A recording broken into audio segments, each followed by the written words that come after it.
Hello guys, today I've got the Samsung Galaxy Buds4 Pro and I'm going to show you if you can pair the left and right earbuds to two other devices simultaneously. So actually, you can interpret this question in two ways.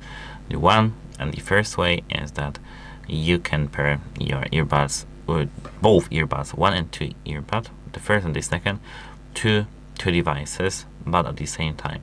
And actually, yes, you can pair these both earbuds to two devices simultaneously, and it will be actually automatically switching them, and this option is available in the settings of your application Galaxy Wearable. But if you mean that you want to connect left earbud to your phone and right, for example, to your PC, no, it's not available. Goodbye and have a nice day.